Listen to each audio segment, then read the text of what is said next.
Say what you want about spring, but we're not talking about spring. We're talking about video games released today and what's good to play in the world of today. Welcome, the Gamer Man's Lounge. Awaken to play. No, why did my mic came off of me? My mic got off of me. Hey, don't escape from me, Mike. I need you. Okay, cool. Some of you guys are like, hey, I need some indie games in my life. While some of you are like, hey, I need some first-person shooters in my life that's not Call of Duty. And some of you guys are like, hey, I need indie shooters. I need some indie shooters in my life. I think I really messed up the line, did I? Wee, it's going boing. The cord is going boing boing. Oh, my bad. Ah! Hey guys, look, I'm like that one guy who I saw on TV in my local news channel. He had the mic behind him. It's funny. He has the mic installed behind him. Alright. Last year, in the year 2023, there was an indie shooter that came out of the blue. This title was known to be Trepang2, or many will call it Trepang2. But many people have been wondering, hey, where's the first game? What happened to the first game? Mysterious questions were asked. But then again, I managed to get a hold of this game while it was on sale on the Steam Winter Sale. Ah, the good old flashbacks going back to winter. It is what it is. But really, to be honest with you here, it was a great gem that I played as the year came to an end. Yeah, don't worry, I didn't half-ass my quality burp. Trepang2, or what everybody will call Trepang2, well, you now take the role of a mysterious Subject 106. Ha! So the mysterious Subject 106, you are tasked with helping out with a task force after they broke you out of your own jail, and the next thing you know, you're a killing machine, and then the next thing you know, you're getting mysterious objectives by some unknown party telling you to break the cycle. Oh yeah, and you're also tasked with taking down a mysterious Horizon corporation that is questionably ethical. And yeah, questionably ethical is the case. But how are you going to go about it while you're a killing machine? Of course, do some first-person, fast-paced shooting and, you know, kick some ass and fuck shit up. And this is where we go ahead and talk about the story, where it gets very interesting, but more on the pros and cons later in the video. But with that totally said, let's get right on going to how the gameplay is going to work. Controlling your killing machine is rather simplistic. You have a shoot gun button, and you have a punch somebody in the face button. In translation, fire weapon button and melee button. While you also have two abilities, your cloak and slow motion. Oh wow, it's beginning to remind you like the classic Fear games. However, you do have a stamina meter that is essentially spent by sprinting and sliding. However, it will quickly recharge. As for your health, you are expected to collect health packs and armor packs. So, yes, you can regenerate health, but it is very limited and you're still going to be at low health, something you might want to keep in mind about. So, with that totally said, let's get right on back to that cloak and slow motion button. When it comes to slow motion, you have to kill an enemy to earn increase to the slow motion meter.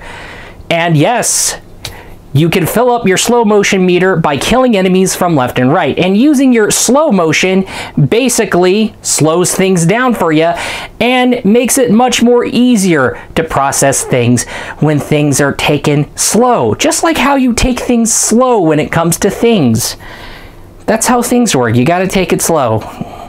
But however, you do have cloak that will recharge by itself, which you end up becoming invisible, and as you turn invisible, nobody can't see you, so you have time, but you only have a small limited time until you deplete it, and then you have to wait for it to recharge. So here you go. That's another thing that you have to think about too. And also, there's another thing that you want to talk about.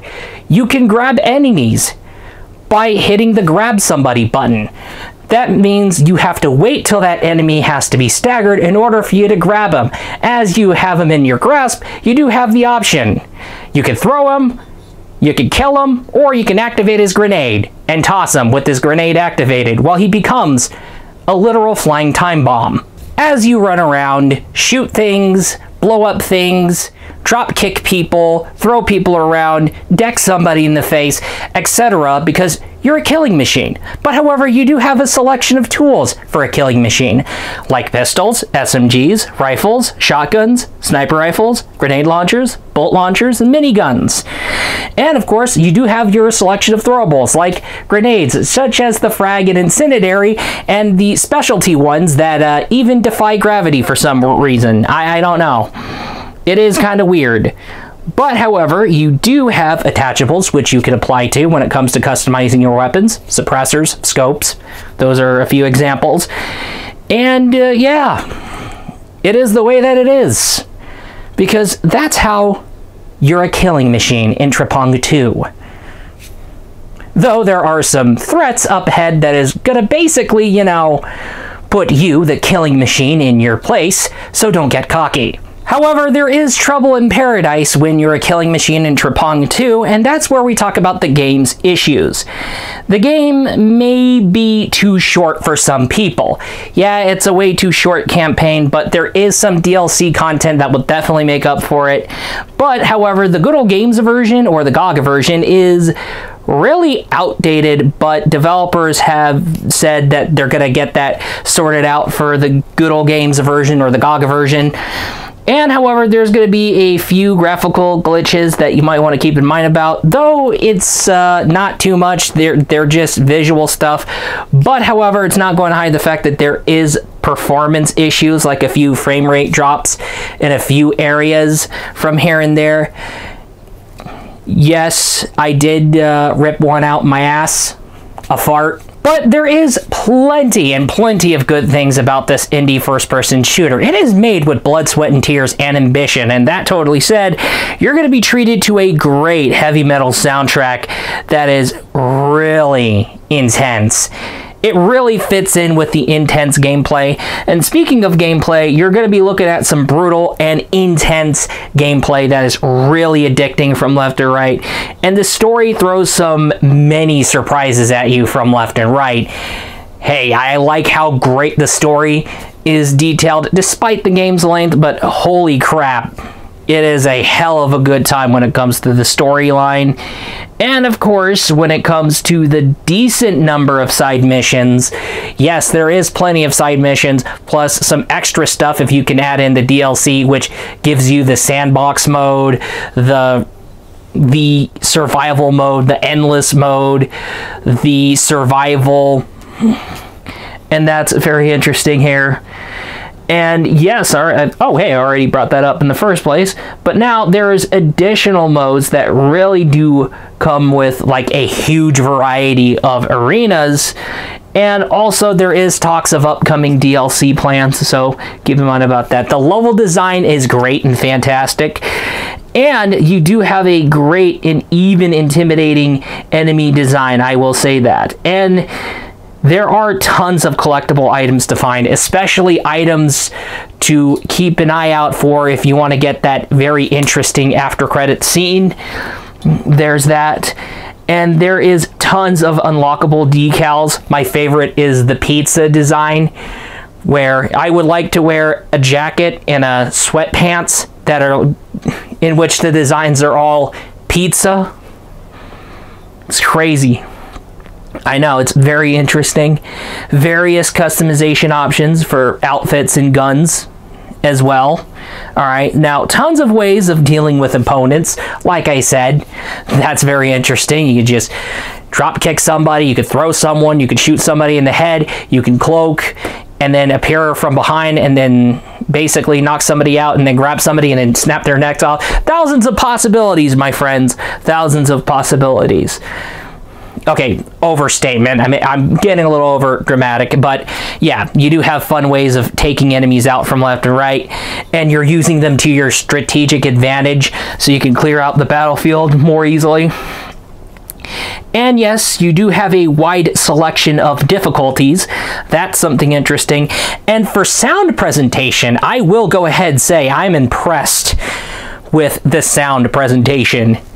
And yeah, it's loud, but in a really, really good way, because it just really adds in a whole lot of intensity. And then you got that nice looking metal music coming out. Oh yeah, it's hell of a good time when you have the sound presentation. Yeah, it's loud, but it's a good kind of loud. And it's like, okay, yeah, you're just having fun. It's so wild, loud in a good way, and really fun. So, how can we put it in short format when it comes to what to say about Trepang2?